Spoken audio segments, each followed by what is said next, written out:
On a du français sur un panneau, on a de l'arabe sur une petite devanture, et surtout, là c'est l'information qui est déterminante dans ce pays, c'est qu'on a une petite voiture, une Toyota, verte, qui nous suit constamment dans cette couverture du pays. Et c'est la Tunisie. Bonjour, je m'appelle Justin, je suis streamer, je joue à GeoGuessr et je suis souvent capable de trouver le pays dans lequel je me trouve en moins de 3 secondes. C'est l'Autriche.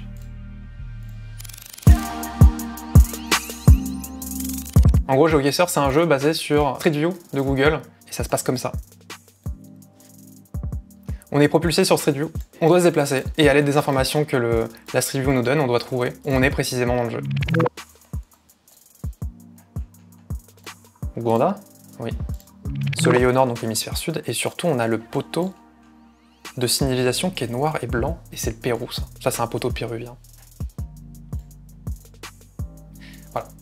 Est-ce que je joue beaucoup à GeoGuessr? Un petit peu moins maintenant, mais il fut un temps où pendant 6-7 mois, je jouais tous les jours. Je lançais le stream, je jouais à GeoGuessr. Je coupe le stream, je jouais à GeoGuessr. Je vais me coucher, je prends la tablette, je joue à GeoGuessr.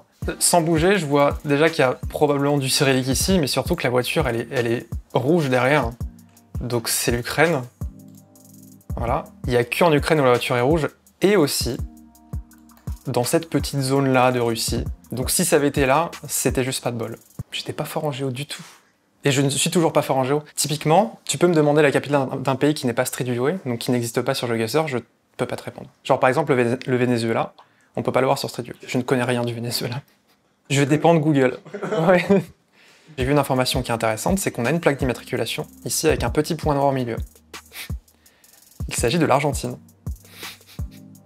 Le par cœur, j'ai du mal, donc c'est pour ça que l'histoire géo, ça, c'est pas quelque chose qui me passionnait à l'école. Je pense que si les profs avaient utilisé GeoGuessr comme support, je pense que ça aurait pu changer quelque chose. Ouais. On peut voir que la voiture est blanche, et surtout ici, on a la route qui est faite de petits blocs de béton, et des pays qui roulent à droite. Avec ce genre de route bétonnée, ça pourrait être les Philippines. Donc on va tenter les Philippines. Ce sont les Philippines. L'info la plus précise, je pense, c'est les façades des maisons à Malte. Voilà, la fameuse brique de Malte, pardon, où quand tu arrives sur une Street View, face à ce mur, bah tu sais que t'es à Malte parce que c'est une pierre qui est vachement pâle, blanche, à la limite de rosé, et avec des jointures blanches. Ça, c'est typique de Malte. Ça me sort un peu de chez moi, et ça m'a aussi fait découvrir des pays, comme la Mongolie par exemple. Je soupçonnais pas que la Mongolie était un pays aussi beau. Je pense que si j'avais jamais joué à GeoGuessr, je me serais dit, Mongolie, je connais pas. Je sais pas où c'est, je sais pas à quoi ça ressemble, alors que c'est magnifique. Il y a aussi une information qui est importante, c'est qu'on voit, derrière les nuages, on voit le soleil. Et le soleil, avec la boussole, on peut voir qu'il est au nord. Et quand le soleil est au nord, c'est-à-dire qu'on est dans l'hémisphère sud. Et au vu de l'humidité, le fait qu'on roule à gauche, le fait qu'on soit dans l'hémisphère sud, je pense qu'on est en Nouvelle-Zélande. Ça passe.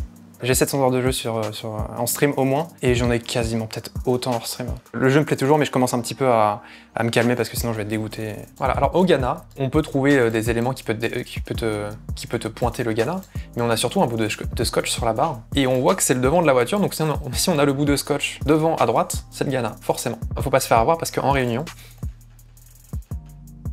on a ce bout de scotch en Réunion, mais sauf que il est pas devant à droite, il est derrière à droite. Donc faut faire très attention quand tu vois un bout de scotch. Et j'aimerais vraiment savoir pourquoi ils ont mis un bout de scotch. C'est un grand mystère de l'univers que j'aimerais bien élucider. Grâce à GeoGuessr, je pense que quasiment peut-être toutes les langues d'Europe, je les reconnais. J'ai encore un peu de mal avec le slovaque, le tchèque, vraiment des langues très proches. Et aussi les langues d'Asie. J'étais incapable de reconnaître du khmer, du lao, du thaï, tout ça, je le savais pas. Et ça, maintenant, je les reconnais. Je sais toujours pas lire, hein, mais je les reconnais maintenant. Et ça, c'est du turc. On a de l'arabe. Et est-ce qu'on a du français? Jordanie, ok. Il est marqué le nom du pays. Il y a une grosse similitude entre le letton et le lituanien. Sauf qu'il y a un seul accent qu'on trouve que sur une seule lettre en lituanien. Maintenant, je sais le faire. Maintenant, je sais que s'il y a un petit accent horizontal sur juste les U, c'est du lituanien. Alors, ce qui se passe dans ma tête, là, c'est que je me dis, le point, il est compliqué. J'ai l'impression que c'est un pays balte, parce qu'il y a du boulot, cette petite variété d'arbres typique des pays baltes. La route, elle est en béton, ce qu'on pourrait trouver généralement en Lettonie ou en Lituanie. Donc j'ai envie de tenter l'Estonie. J'y croyais qu'on a des petites fleurs blanches, donc pourquoi pas? Pourquoi pas? Si c'est ça, c'est incroyable. C'est incroyable. Est-ce que c'est toi ou Antoine Manel le plus fort à jouer au ça? Je pense qu'on a tous les deux un très bon niveau. Vous pourriez représenter la France pour une Coupe du Monde, ça aurait été Ah oui, oui, je pense qu'on peut, ouais. Je pense que non, c'est cheaté. Je pense que si on est en équipe tous les deux, ça va être cheaté, je pense. Mais ouais, mais j'ai hâte qu'il y ait une scène e-sport qui se développe sur ce jeu. Ça pourrait être incroyable. Colmini